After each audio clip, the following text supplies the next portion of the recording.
Welcome to the Daily Gospel of John. My voice is a little funky today, but we're going to go ahead and look at the first 4 verses of chapter 6.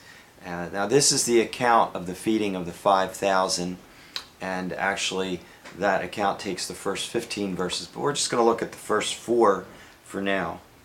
Sometime after this, Jesus crossed to the far side shore of the Sea of Galilee, that is, the Sea of Tiberias, and a great crowd of people followed him because they saw the miraculous signs he had performed on the sick. Then Jesus went up on a mountainside and sat down with his disciples. The Jewish Passover feast was near. Now, this is a miracle that is going to appear in all 4 Gospels: Matthew, Mark, Luke, and John. Many of the miracles are recorded in 1 or 2 or 3, but not all of the Gospels. So this is one of those few that are in every Gospel. And there's an observation I want to make in regards to that. And that is this, that different Gospel writers, all seeing the same event, often would record different facets of the details of the event. However, the different perspectives don't contradict what happened, each other. They just give a fuller picture, and we certainly understand that process. We're in Ocean City, and today there's an air show today and tomorrow, and I've been to it. It's pretty awesome.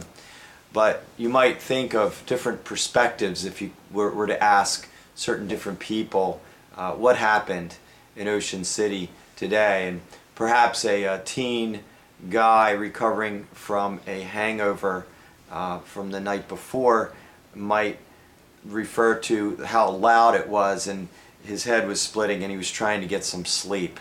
But I'm not really interested in the air show. And then some 12-year-old might be just excited about the awesome power and how the boardwalk felt like it shook when the planes blew by at supersonic speed. And the 50-year-old engineer might talk about the precision of the formations and the incredible aerodynamic capabilities of the aircraft. And an 80-year-old vet might talk with pride about the military and how the country seems to be going downhill. And I know my dad would have talked your ear off for hours about planes in general.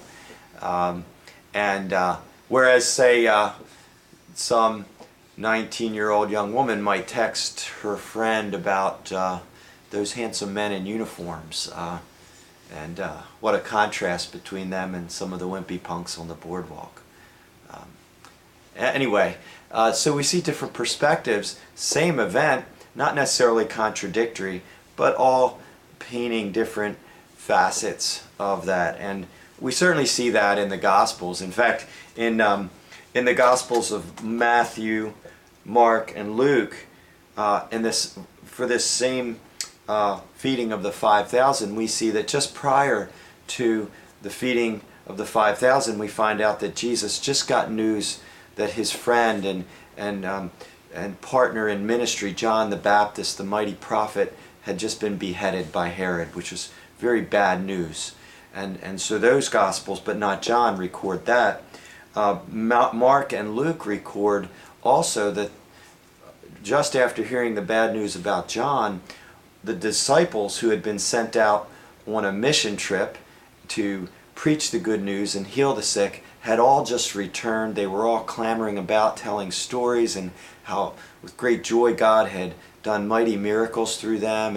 And then all the people were gathering around, and there was a lot of hubbub, and people wanted to be healed and ministered to.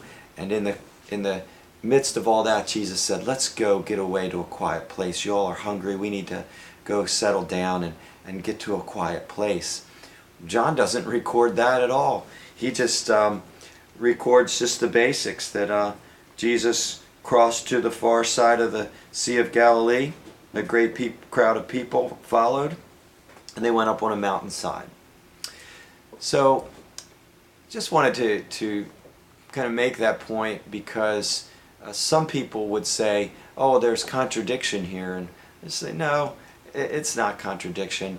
It does somewhat reflect the different perspectives of the four gospel writers. Matthew was writing more to a Jewish audience, really referring to the King of the Jews and the promised Messiah, Jesus, and so he would bring out those aspects that would point to that. Mark was more referring to Jesus, the powerful Son of God, servant, and a lot about his powerful miracles. Luke spoke of the Savior of all mankind, whereas John really focused on the deity of Christ, Son of God, the great I Am. So, anyway, thank you for watching, and I hope this was helpful. Tomorrow we'll dive in and look in greater detail at this miracle of the feeding of the 5,000.